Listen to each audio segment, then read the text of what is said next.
नमस्कार, आप देख रहे हैं इनसाइडर लाइव। मेरा नाम है काजल तिवारी। बिहार के पूर्व उप मुख्यमंत्री तेजस्वी यादव ठंडा कूल की राह पर ढल गए हैं। उत्तेजना से खुद को दूर रखते हुए तेजस्वी ने अपने निराले प्रचार अंदाज के जरिए जनता के सामने एक नया तेजस्वी के स्वरूप को रखने में कामयाबी दिखाई।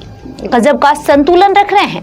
भद्दी से भद्दी बात कही गई हो या फिर निजी हमले में भी तेजस्वी उखड़े नहीं और गजब का संतुलन बनाकर बहुत ही सहज रहकर जवाब भी दिया।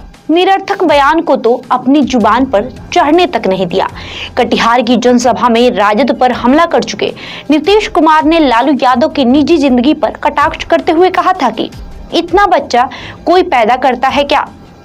सीएम के इस बयान को तेजस्वी ने अपने दिल पर नहीं लिया। बदले में तेजस्वी यादव ने नीतीश कुमार पर दिल खोलकर सम्मान की बारिश कर कहा कि सीएम मेरे परिवार के लिए जो भी कहते हैं वो उनके लिए आशीर्वाद होगा। मैं चाचा के अच्छे स्वास्थ्य की प्रार्थना करता हूँ। मुख्यमंत्री ने ऊपर फिर से आपके परिवार पर हमला किया है और कहा है पहले आपके माता पिता थे, फिर आप लोग देखिए, हाथ जोड़ करके मुख्यमंत्री जी को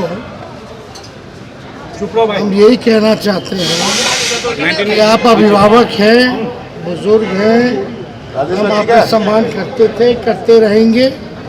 आपका अधिकार है, कुछ भी आप हमको कह सकते हैं, जो मन करे वो कहें। वो जो भी कहेंगे मेरे लिए आशीर्वचन होगा और आशीर्वाद होगा।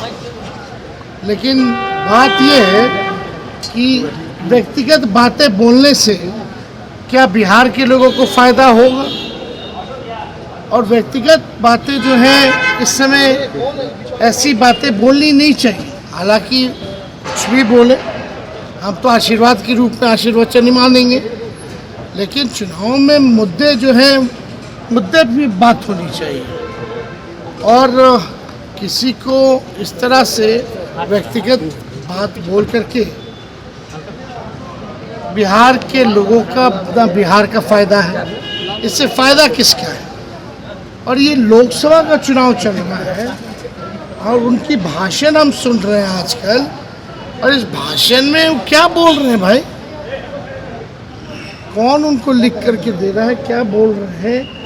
इस तरह की बातें समझ में नहीं आ रही। महिलाओं के कपड़ों पर कम से कम कपड़ों पर या जो भी बातें हैं हम लोग देख रहे हैं, ऐसी बातें बोलने लगी नहीं ना कि लोकसभा का चुनाव हो रहा है। एक तो परिवार लड़ रहा है क्या? ये लोकसभा का चुनाव है। बेरोजगारी पे बात कीजिए, बिहार के विशेष पैकेज के बारे में बात कीजिए, शिक्षा स्वास्थ्य के बारे में बात कीजिए, पलायन कैसे रोकेंगे मुख्यमंत्री जी ये बताइए। लेकिन इस तरह की भाषा, और आपको भी याद होगा 2020 में भी उन्होंने क्या कहा था, हमारे परिवार के ऊपर भद्दी बातें बोली थी, आप लोगों ने भी देखा होगा। तो हम तो इस पे ज़्यादा कुछ नहीं कहेंगे, हम तो भगवान से यही प्रार्थना करेंगे स्वस्थ रहें, सुखी रहें, है ना। और इससे ज़्यादा हम क्या करें? 2020 के चुनाव में भी यही कहा था, मैं केवल प्रार्थना कर सकता हूं कि उनका स्वास्थ्य अच्छा रहे और वो खुशी से रहें।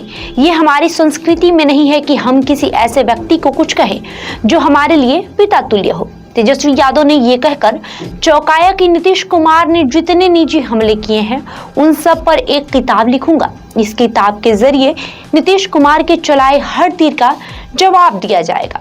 संभव है कि इस किताब के मूल में महागठबंधन की सरकार और नीतीश कुमार का जिक्र होगा। संभव तो ये भी है कि पुस्तक 2025 विधानसभा चुनाव की तैयारी के तथ्यों के साथ आए।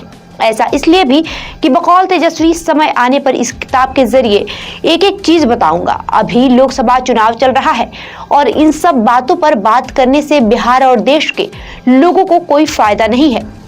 लेकिन इस पुस्तक में एक एक बात लिखूंगा कैसे 4-5 लोगों ने हमारे चाचा नीतीश कुमार को हाईजैक कर लिया है और इन सभी चीजों को समझाऊंगा। गृह मंत्री अमित शाह ने जब लालू राबड़ी की सरकार पर जंगल राज, परिवारवाद और भ्रष्टाचार को लेकर हमले किए, तब तेजस्वी ने भी अमित शाह को कूल जवाब दिया था और कहा था कि अमित शाह बिहार आए तो सत्तू जरूर पिए।